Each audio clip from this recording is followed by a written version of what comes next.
Hi,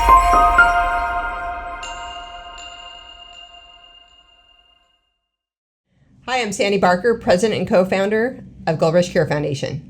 Welcome back to Rush Podcast. This week, Gold Rush Care Foundation is in Washington, D.C. as part of our advocacy program, and we're also continuing to be a voice for children with cancer. As part of the Rush Podcast, we love to highlight stories of voices and people within the cause. Being in D.C., particularly at CureFest, gives us a unique opportunity to see where the United States is on research, as well as what's moving globally. We're so excited to welcome Vickie Buenger to the Rush Podcast right here at the nation's capital. We love Vickie's passion. We've gotten to work with Vickie for so many years, and we're happy to talk with her today. Welcome, Vickie. Thank you, Sandy. It's great to be here. So we're going to dive right in. I would love for everybody to get to hear your story. So please tell us about your story. What brought you to the childhood cancer cause and community? So I wear three hats in the community. The first one comes from my personal experience. I'm a bereaved parent. My daughter, Erin, was diagnosed with stage 4 neuroblastoma in 2002, which has been quite a while now. She had a long run for that disease. She lived for almost 7 years and died in 2009. And we did not form a foundation in her honor or her memory at the time. I'm also an academic by profession, and for 35 years taught strategy, competitive strategy, cooperative strategy, and project management. And when I surveyed the community and saw so many great organizations like Gold Rush Cure and many others doing the work that they were doing, what I tried to figure out is where I could fit in to make a difference. Yeah. And that led to the third hat that I wear. About 13 years ago, starting conversations with folks like you about what it would take to create more cooperation in the community, using my skills. And from those conversations and early efforts, I remember your colleague Jeremy was very instrumental in our very first proof of concept that we could do that. We did a public service announcement, a radio public service announcement. He created a landing page so that every organization had equal access to direct people to, so that they could be part of the conversation.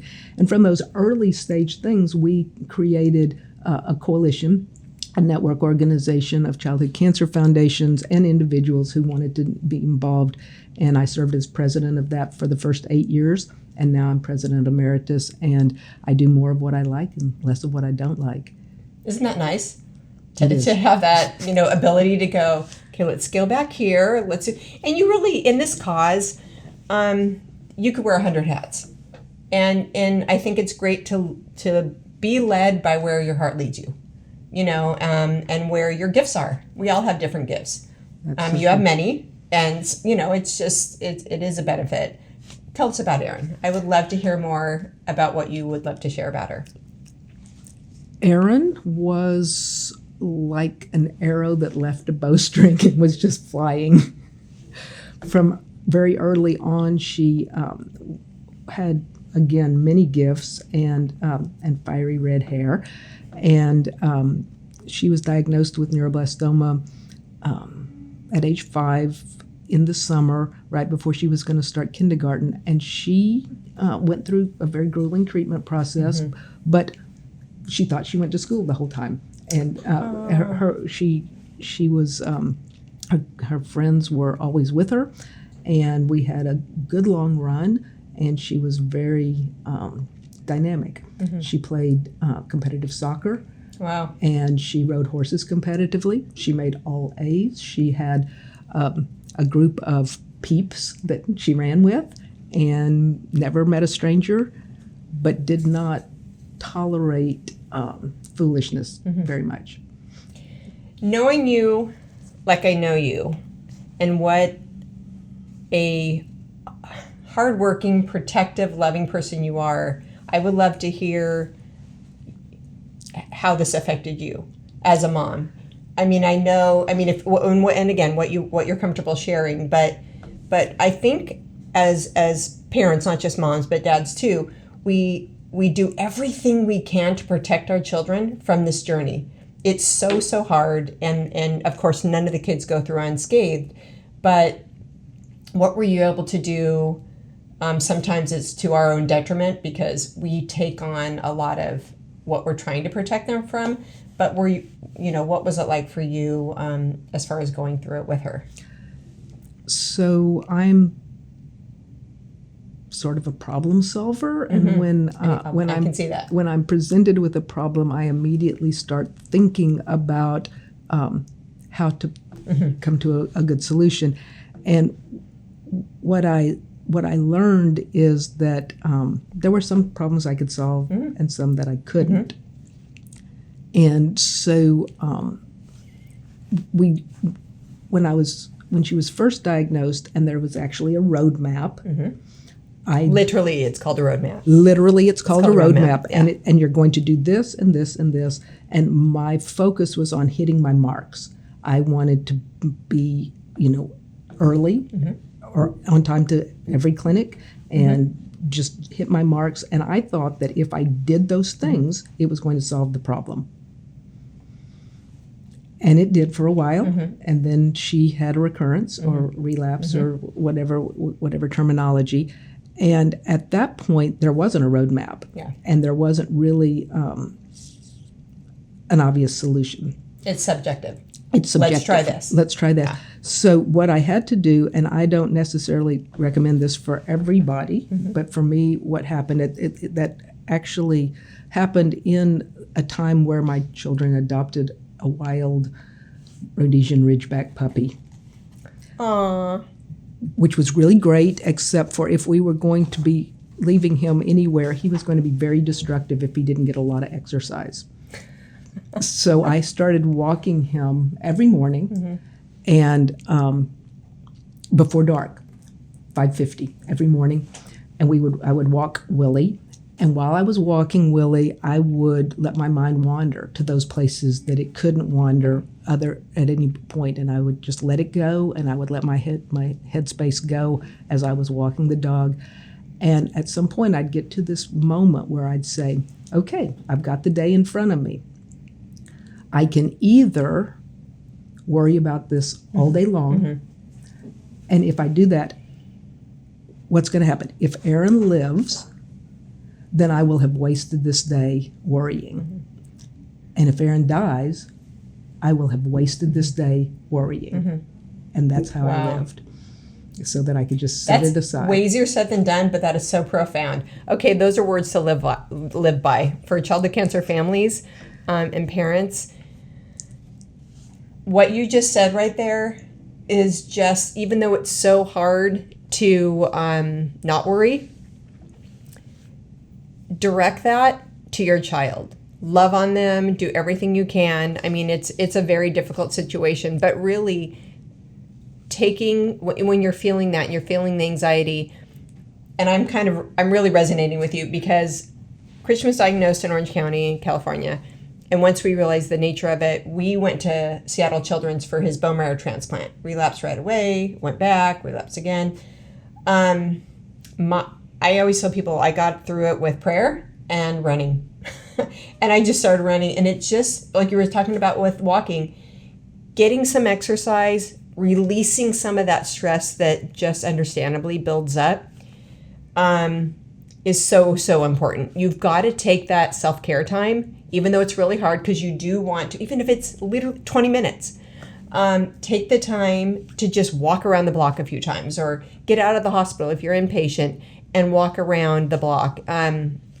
It really does help to kind of clear your head, think about the day. It's important to do. Sandy, I want to jump in and add on to that. So we traveled heavy. Aww. When we went to the hospital, we were 2 hours. We lived in rural central Texas. We'd have to go to Houston, and when I say we traveled heavy, we would bring for a clinic visit sometimes Rubbermaid buckets that had Brio trains or Legos or whatever. You need a U-Haul. A U-Haul. and if we were impatient, we brought all that stuff plus our own rocking chair that the whole we brought framed photos and so on. Yeah. And we brought her friends. Her friends skived off school so many times to come with us to clinic, to come to do that. We just here come the Bingers. It's a caravan, but because we really, really wanted her to have a wholeness wherever she was. And feel loved. And you brought home to her. Yep. Yeah, I love that. So we know our children drive us. They're our whys in doing what we do.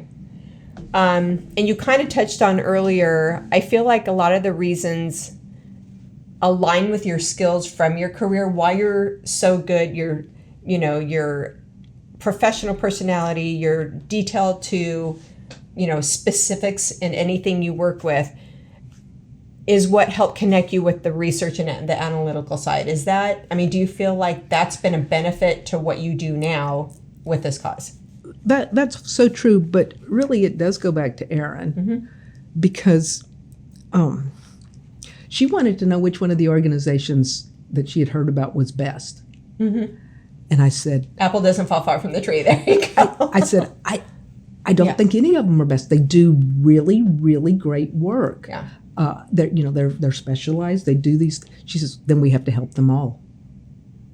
And so we played kickball for the Jeff Gordon Foundation, and this was back when Cure Search did the advocacy. We did that. We did lemonade stands for Alex's.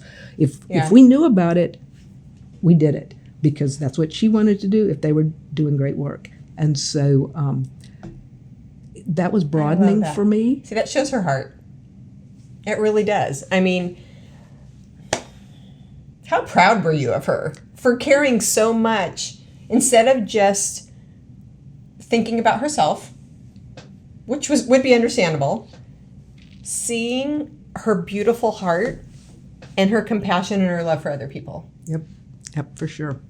Wow. It really, I think of her, and what I was not like, but what I am like now, is that she was the butter and the glue for her friend group.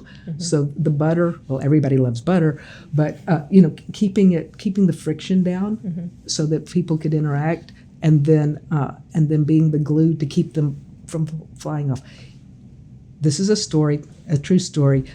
They were in 5th grade, and I don't know whether you've been in a 5th grade public school cafeteria recently, but it's loud. I'm sure. They have lots going on. And they had there was a new boy in their class who was sitting by himself reading a book. And Erin had her friend Pete group together, and she looked over at this little boy sitting over there, and she walked over. She said, "What are you reading?"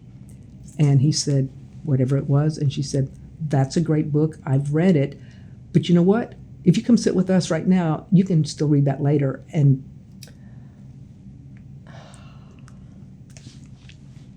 that's her heart. That was her heart, and she cared. And another story. So then she went into middle school the next year, and she was bald, and she was walking down the hall, and it was, an older kid came up and grabbed her hat off her head and said, "You ain't got no hair," and she said, "What?" "I had hair this morning when I left school. I left for school. I wonder what happened to it." Where did it go? And that girl said, "You funny. You're my friend." Aww. And it just cut through the chain. Some people are just wiser than their parents and better equipped to handle those kind of things. Yeah, I know mine are for sure wiser than me, at least. I won't speak for Gary, my husband. But, okay, so I love her heart. And again, it just, that the apple doesn't fall far from the tree. You care about other people, and it's one of those things where that's not always the case. But I think that's so beautiful.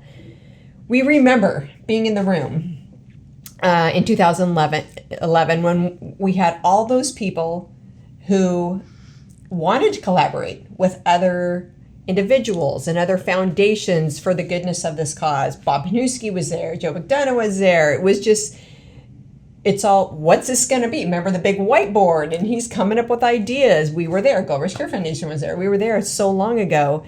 And this led to the Coalition Against Childhood Cancer, CAC2.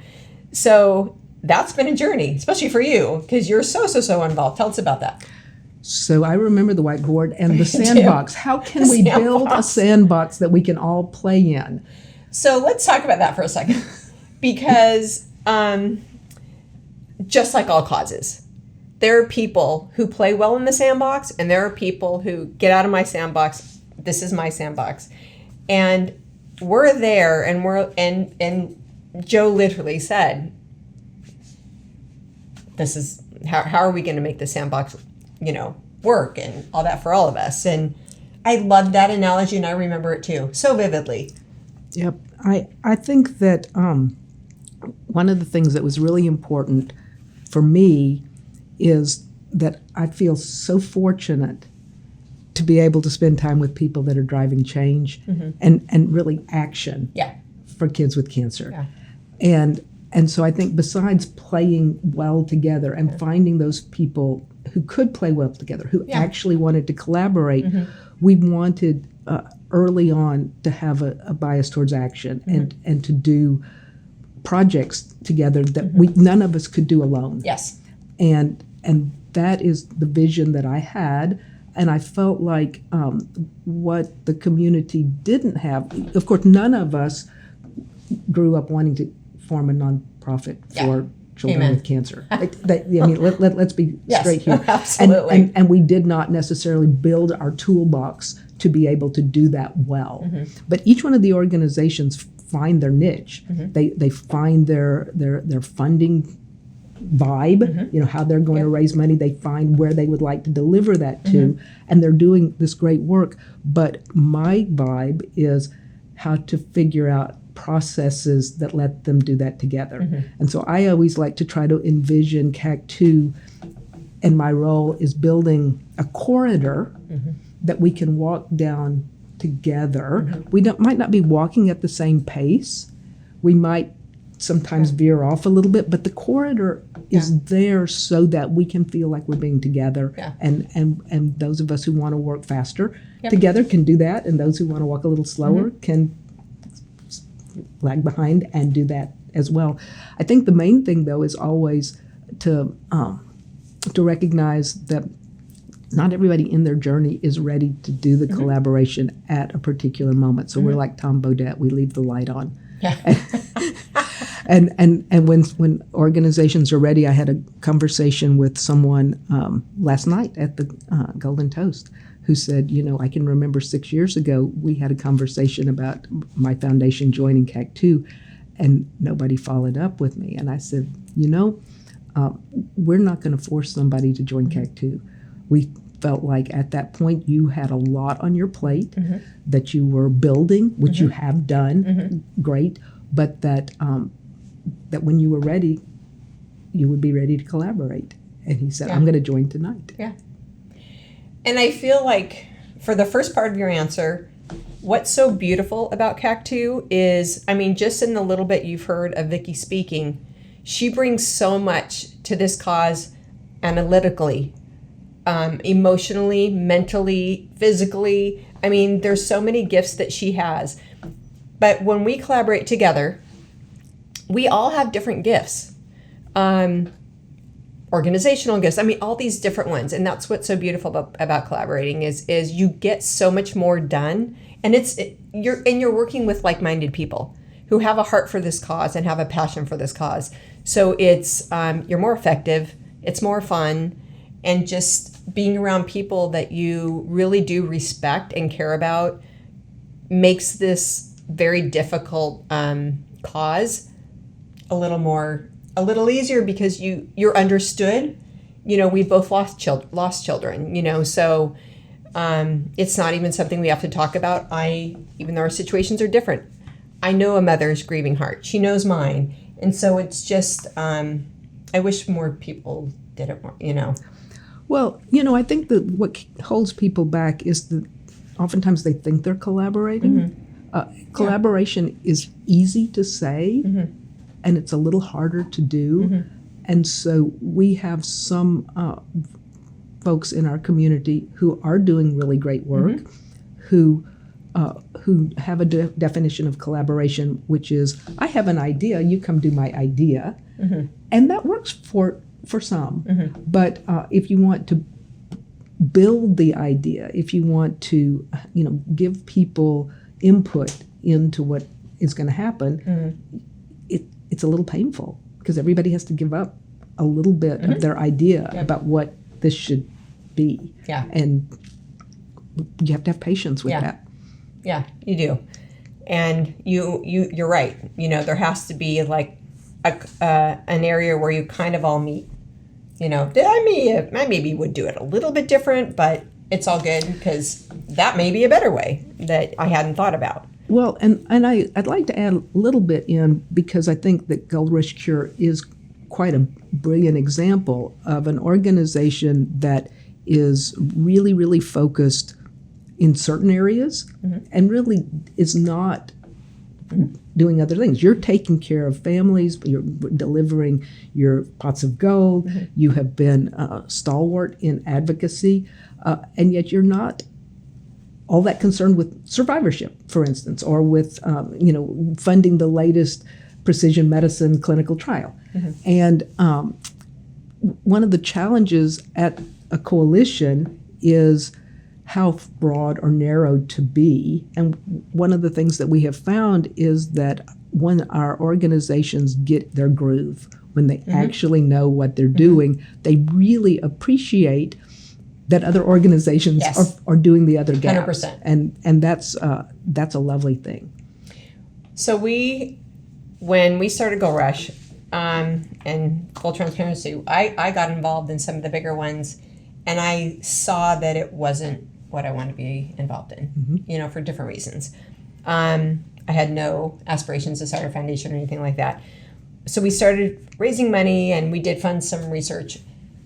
I was mentoring so many families, and it got to where I wanted to give them something to know people cared. I saw these kids were challenged, and that's kind of how the Pot of Gold program was formed. It's a very simplistic version of it and stuff, but I realized we can't wear every single hat, and there's so many great organizations kicking butt in wearing that other hat. So it's just like divide and conquer, Well, that's my strategy professor background is that you want to have a distinctive competence.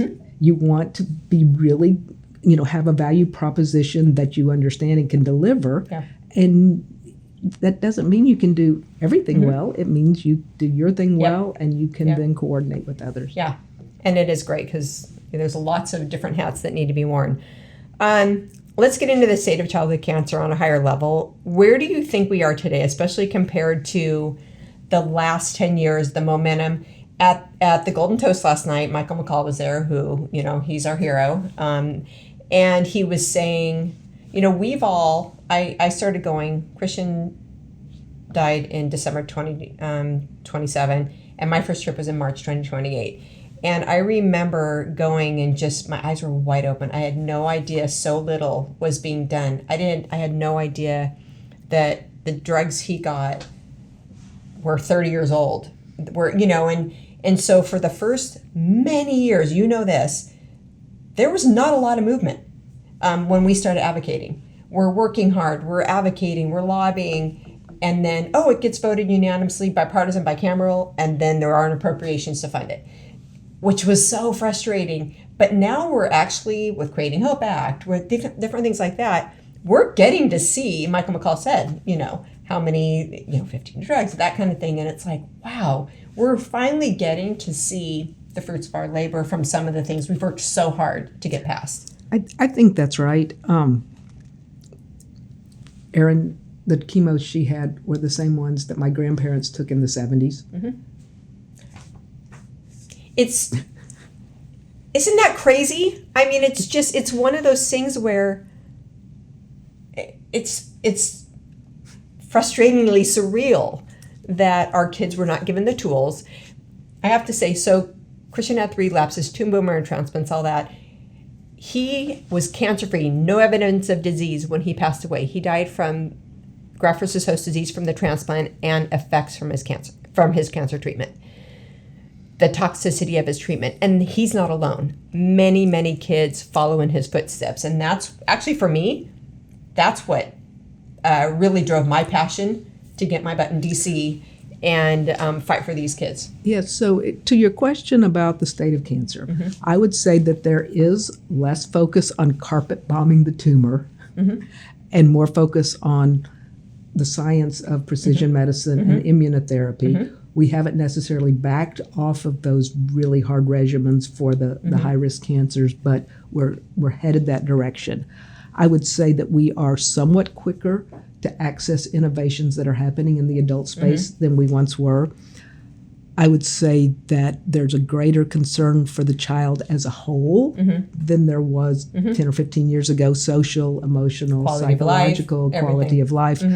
I would say that there are more multi-country trials now than there used to be, which is another hard nut to crack. But as we become more precise and the patient population is lower and lower, we have to figure out how to not keep clinical trials open for a decade. And so we have to accrue patients faster. I would say, as you pointed out, much more supportive legislation and much more money. And there's more money both from the federal government, but also other sources. So I do think that there's progress. I don't think that it's solved, but I think there's progress. Well, and I think some of it is also, you're not going to earmark when you go to a legislation office, and because they don't want you to say, fund childhood cancer. That's not. I found that all these years doing this, some of it was educating them. For me, we certainly don't need to go, please give us more chemo and radiation. But it was, I studied nursing before, so I know a fair amount about medical stuff. And it's educating them. A perfect example is CAR-T therapy. It's the benefits of regenerative medicine, integrative therapy, adult stem cell, like all these different therapies that are coming up the pike that can help cure not just childhood cancer or different parts of that, maybe not cure, but I mean, some of them they are, on such a broad level, but it will research in those areas helps Parkinson's and Alzheimer's and across the board. So it's educating our representatives and senators about there's a lot of bang for your buck by,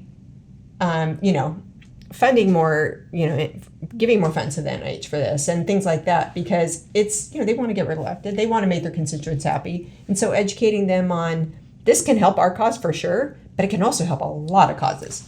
Right. Well, and since we've been doing this together for a really long time, I think that we have actually also gotten smarter as advocates, not just the way that we deliver the message. One of our dear early friends, Donna Carmichael, who has since passed, was a budget specialist in the federal government. And we learned from her that even though it was convenient for us to have action days in the summer because it was easier to travel, that was legislatively dumb. Yeah, they're gone. And it was outside the budget process. Yeah. And so moving our action day into the spring and even early spring allowed us to be part of the conversation when they were doing the work to think about appropriations. Because they vote in June, right? Yeah. And well, they try to. Usually. Try to, yeah.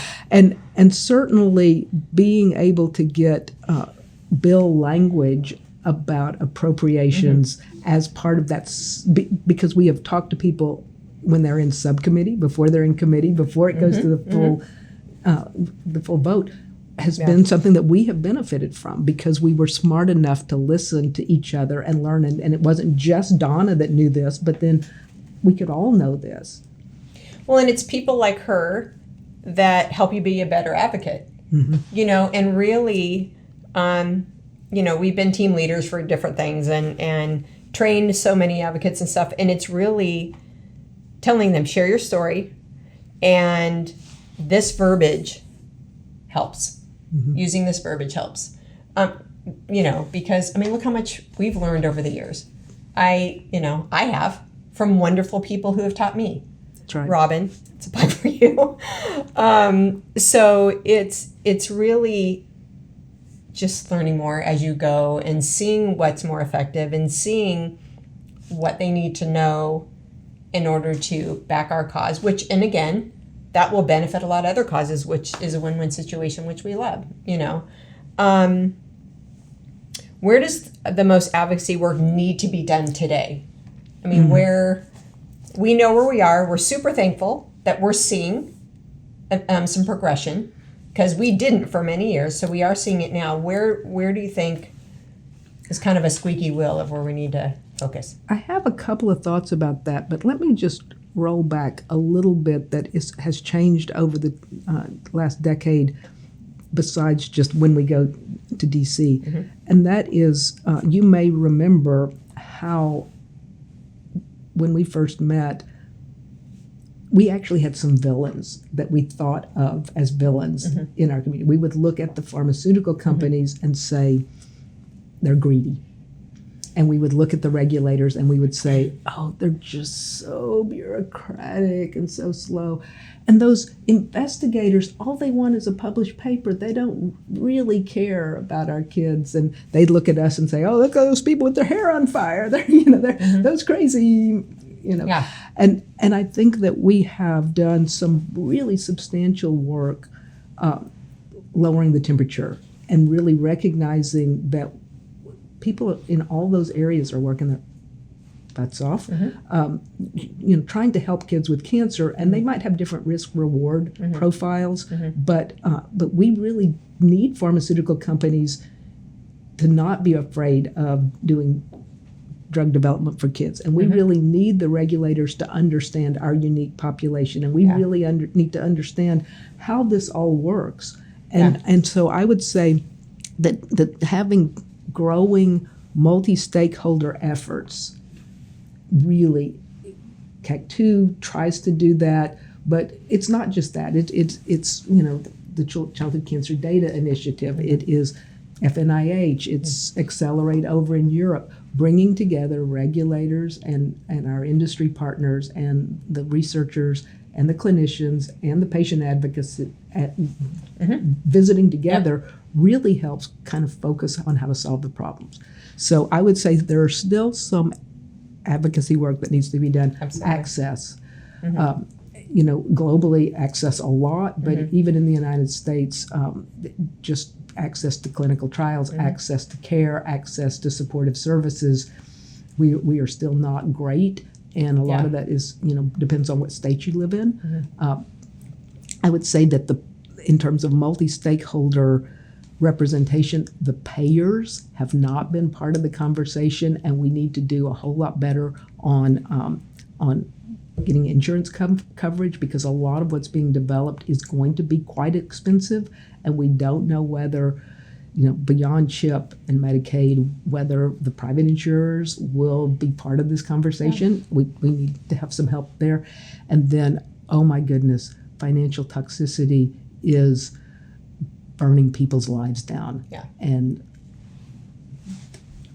bang for the buck, we still need to develop drugs, we still need to develop therapeutics, we still need to, there's a ton of stuff to do, but access, payers, and financial toxicity are what I'm thinking about right now. The access resonates with me because Christian was not given access from the FDA for a drug that's now commonly used, and kids are surviving now. So that one is a hard pill for me to swallow because he was refused. And so that one hits home, and I have lobbied with that for a long time.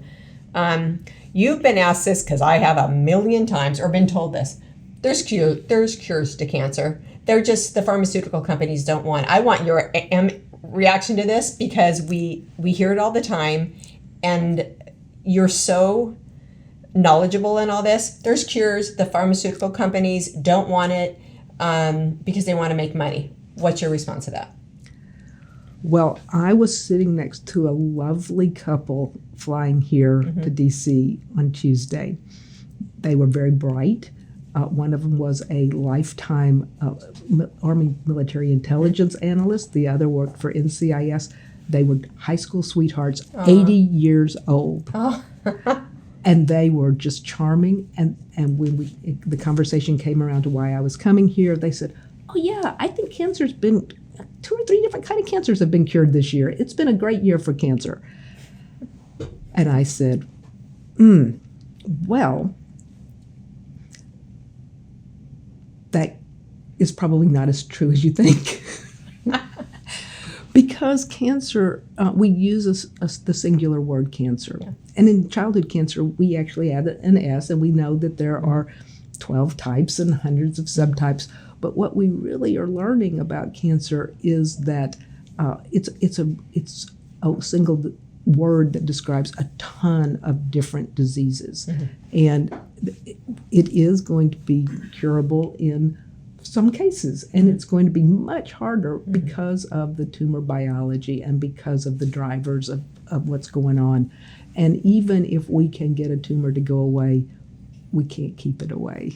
And so I don't really think of the pharmaceutical companies as hoarding information about curing us. I think of them as maybe not having the right incentives to move as fast as I would like or funding to move as fast as I'd like to.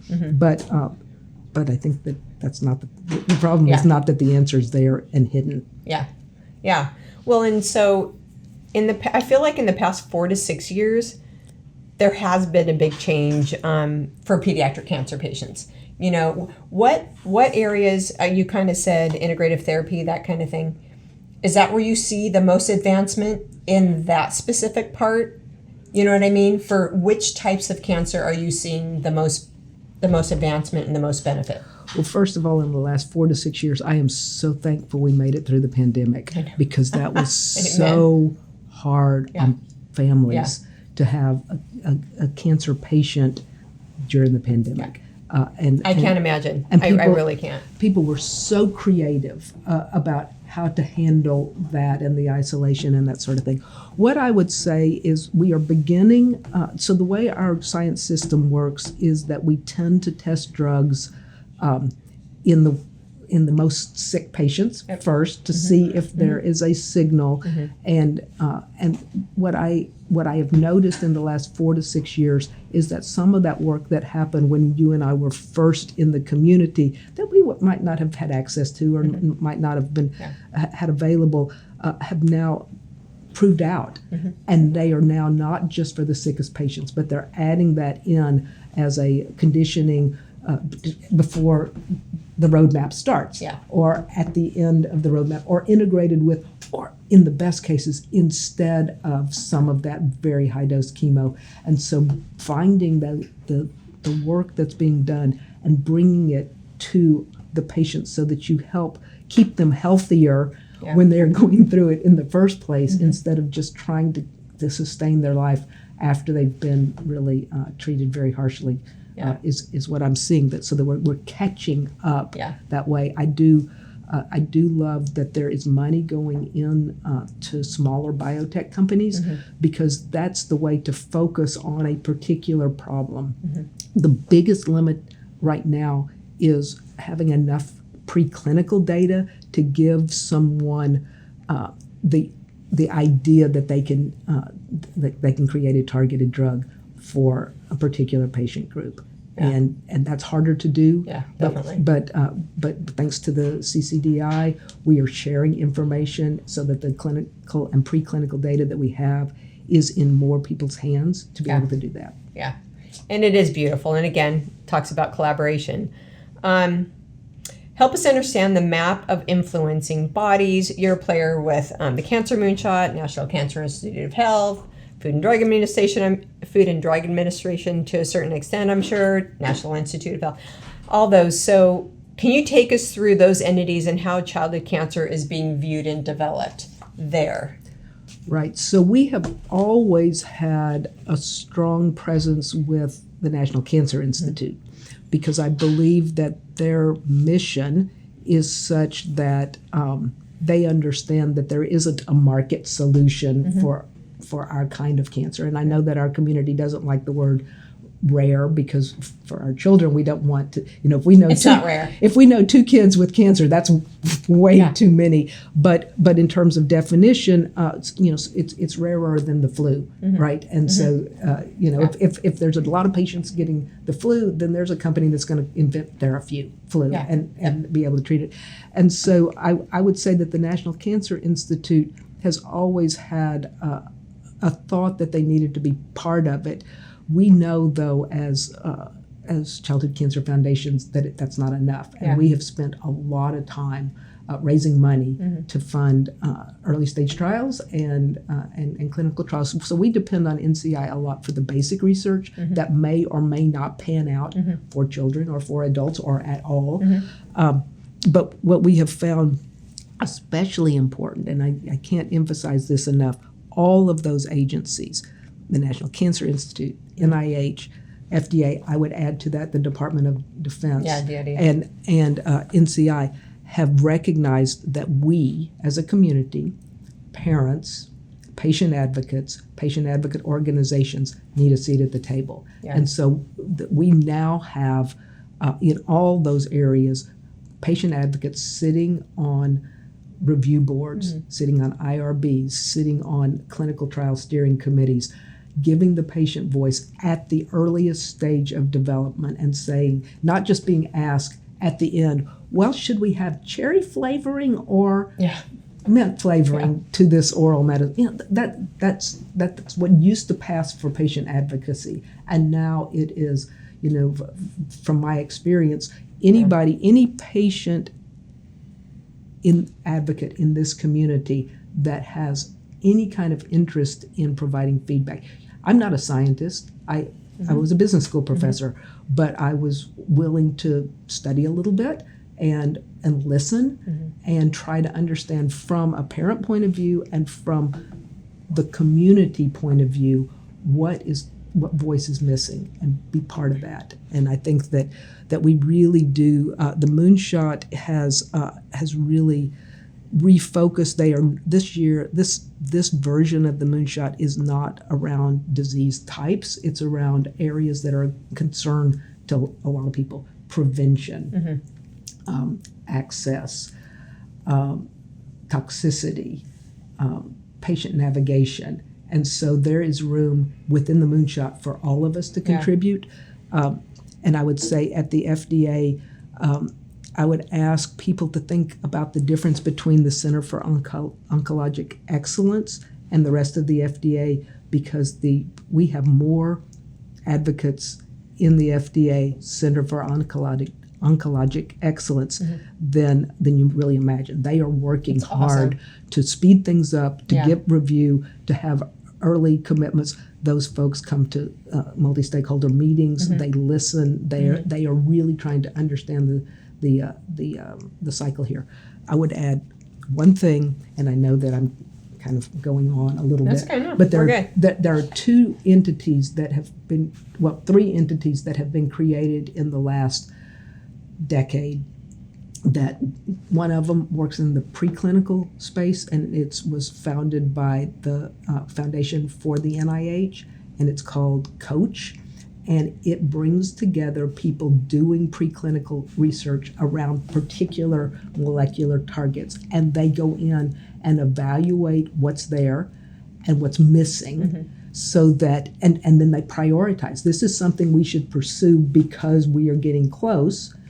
And then they transition that, and in Europe, ITCC3 does the same thing, and then there's this body called Accelerate, and it's in the clinical space, and they hold strategy forums twice a year, and they pick a particular target, usually, although sometimes a disease type. In Toronto, back in May, they did one on midline gliomas and DIPG, and they bring in the industry partners, the advocates, the regulators, and the scientists, and they talk about what's out there. They bring adult folks in just in case there's work going on, and they make a recommendation about what should be pursued. And this prioritization, so that we're not scattershooting, really helps move things along. I'm on a clinical trial steering committee for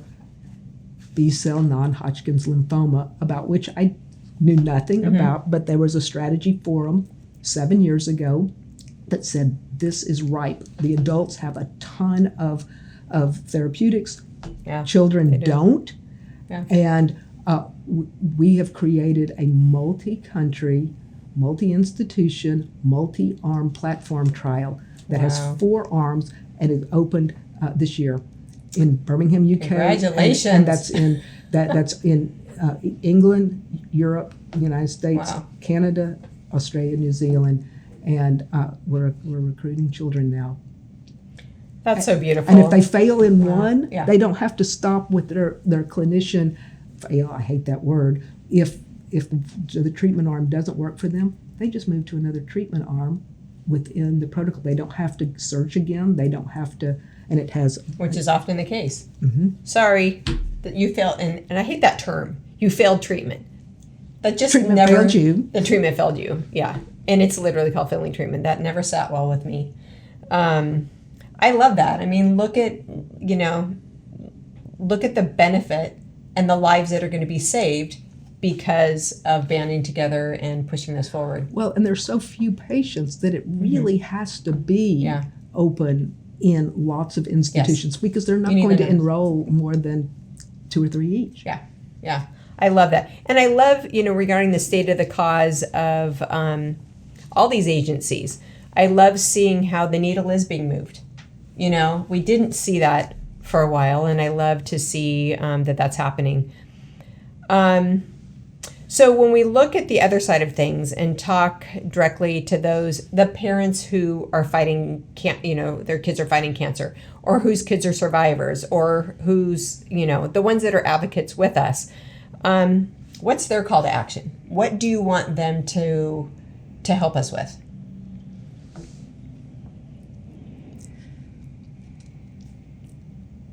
I'd like them to listen and learn as fast as they can. They don't have to do it alone, and they don't have to invent or reinvent the wheel. Yes. There are a lot of opportunities, and there are a lot of trainings that you can learn how to amplify your own voice into your own story. I really strongly believe that we can't get stuck in our troubles. Each one of us has troubles, and even people who haven't lost a child to cancer or aren't in the midst of treatment or haven't, are dealing with the after effects of survivorship. They're not the only ones in the country that have troubles, right? Everybody, your sister has a drug problem, or your grandfather has Alzheimer's. We have troubles, but the way we need to talk about our troubles is we need to pull them together, sing from the same song sheet, and really anchor that to what the ask is, because our policy, the people in charge only think about policy. And our idea is not just to make them feel sad for us, sympathy for us.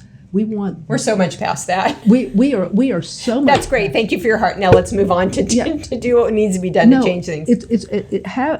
You have policy people up here thinking about issues, and you have patient families down here thinking about their troubles. And what we need to do is have this sociological imagination to go back and forth between those things and make sure that our troubles resonate with them so that they can pull the policy levers. And we do that very clearly by banding together, like you have been doing all these years, coming up, spending the time, learning from others. And I would just say that right now, and your colleague Jeremy put this in my mind more than a decade ago, we are not doing as much work at the state level as we could. A lot of times that's much more accessible to people that you don't have to fly to DC multiple times a year. You don't. You might live in the state capital. You may be able to really talk to your local senator, state senator, or state representative. And we have state cancer action plans that do not include children that could, and we have ways to have legislative cutouts in terms of appropriations. We have continuing education for the doctors in our community. Yeah. There are a ton of ways locally in your state, Yeah. and you can find people in your state that are also working Yeah. and do that if that fits your schedule better and if that fits your relationships better. And that's going to fit a lot of people's, because I mean, it's time and it's expensive. Going to DC, it's wonderful, but there are a lot of things that you can do in your own state. And I want to interject that while advocacy work, I 100% agree. Learn from others. Don't reinvent the wheel. There's also power in using your voice. You don't feel, it takes some of the victim feeling away from you. Childhood cancer, we don't have control over so many aspects of it. But it does help take, using your voice and speaking up for your own child and other children is very empowering, and it's very healing. And so I would encourage you to do that for those reasons as well. And that's important. It is. And, let's skip over to current trajectories of children fighting cancer globally. We're new to SIOP, which is the International Society of Pediatric Oncology, and we look forward. We were going to attend this year. It didn't work, so hopefully next year. But what are your feelings and as far as the treatments in various countries versus the United States? Because everybody says, go to Europe. They're way more, what do you think about that? Is it all or what are your thoughts there? So I attended SIOP for the first time 2 years ago when it was in Barcelona, and sat in on a session with some colleagues, advocates from Africa. And they were telling me how they were so proud that they had done an awareness campaign in their country and had done a pre and post measurement because they were trying to get it to change opinion that cancer wasn't the mother's fault, and that cancer was from evil spirits, and that cancer oh my gosh. was that really. Your eyes must have been this big when you're doing it. I've got to say what? I've got to tell you that I don't always feel lucky being in the childhood cancer world, but I feel very lucky that I lived in the United States if I was going to have to be in that world, because a lot of countries only have 1 or 0 hospitals to deal with children. I think SIOP is very important to help us have empathy and understanding for what's going on. And so in some sense, for low and middle income countries, what we are appreciating about precision medicine and even about immunotherapy is actually easier to clinical trial in those countries because they don't have the FDA restrictions and everything. That and they can't actually do the chemotherapy and radiation because they don't have the support of blood transfusions and infections and that sort of thing. And so to really see if immunotherapy or precision medicine might work without already doing the whole backbone, and it really helps them because they don't have to, they won't be immunosuppressed for a week or 10 days. They won't get infections. They won't need transfusions. And so it is a great way a partnership to work across the world. And I do think that the technology and what we learned in the pandemic to Zoom has helped create that trust and communication so that scientists are finding each other and so that patient advocates are finding each other and doing that sort of thing. So, yeah. So it's not your opinion that the grass is greener on the other side. You feel like with the technology and all the different entities that we have here in the States, that we're more on the cusp than maybe some areas around the world. It's different. So if you're in Europe, there are things that go without saying that you're going to get care. And you in the area that I know the best, which is neuroblastoma, they do something called rapid COJAC, which is a different protocol than we do in the United States. And they just keep giving chemotherapy on a schedule rapidly, and then just support them in the hospital because they have national health insurance and it's whatever. Yeah. But I think that we are able to really learn from each other. And so if they're doing it better, we're learning about it faster. If we're doing it better, they're learning about it faster. And being able to have these international conferences where the people who are really thinking about diseases and subdisease types all the time are finding each other and working together and sharing information and sharing data. Which is awesome. It is awesome. Again, it's not reinventing the wheel. Let's all, you're advanced here, you're advanced here. Okay, well, let's use that for our benefit. You know, that's wonderful. Related to that, and I don't know whether you're aware of this, but our champions at the FDA and the champions at the European Medicine Agency, which is the counterpart in Europe, work together so well to harmonize the regulation, because one of the things that keeps pharmaceutical companies, and particularly global pharmaceutical companies, from moving quickly is uncertainty about having different regulatory frameworks in different places. And so the idea that first Greg Riemann and now Martha O'Donoghue is meeting with their counterparts at the EMA every week to make sure that they are sharing information about what's going on with us is really important. That is really important. I mean, it's just on so many levels, you know. So call to actions for foundations, for Gold Rush Cure Foundation. What can we help you with? What advice would you give? This is important because, okay, especially you and I, we've been in this for a long time. Sometimes you're like, I'm done with DC. I'm done with this. I mean, because you work hard and then things don't go as you hope. But what are ways, what do you need from us? And what words would you give foundations and individuals to keep them motivated, to keep them hopeful in their advocacy work? So, first of all, I would say that in the last decade, there have been 10 important pieces of legislation that have gone through the House, through the Senate, and have been signed into law and appropriated. And that's never happened before.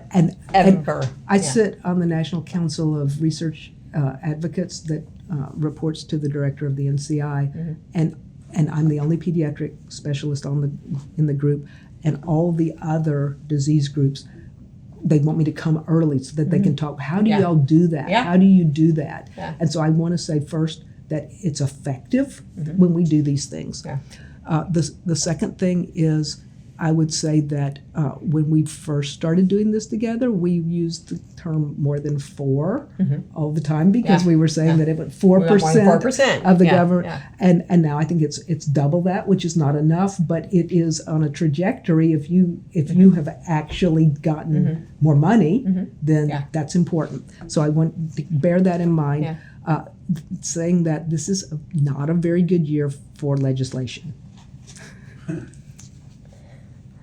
It's an understatement, but yeah. We have not passed very much legislation. I think it is the least productive year since 1953. And it's hard because we've had this great trajectory where we're like, yes. Oh, okay. Yeah. So we are really approaching the end of this Congress, and for the audience, our Congress runs in 2-year increments.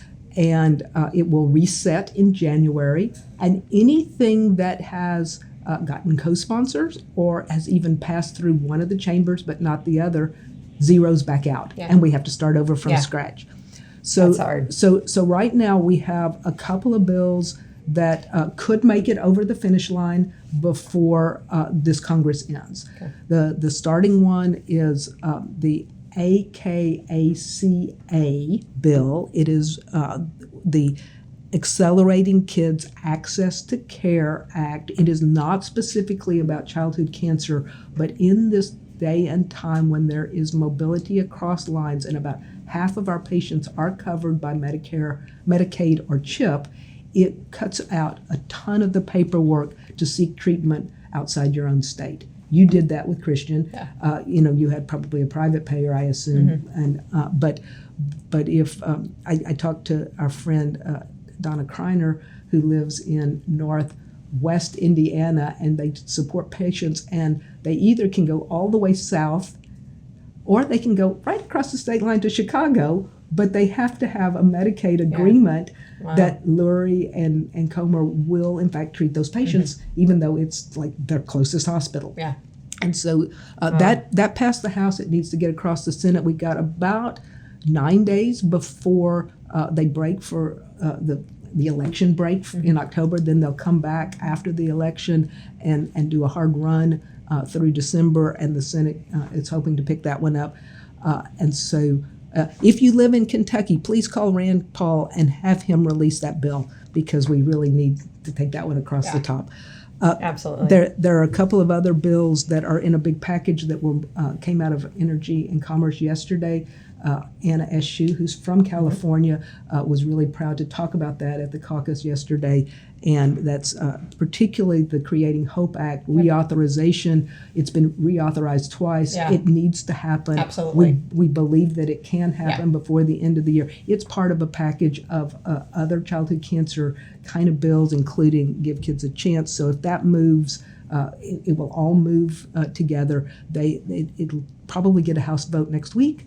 And then again, we'll have to drive it through the Senate. So maybe during the December run up to the holidays, there will be calls to action where you need to go ahead and push and tweet at your Senate and your representative. Well, I think these will both be Senate. all the way through the House. It will have to get through the Senate.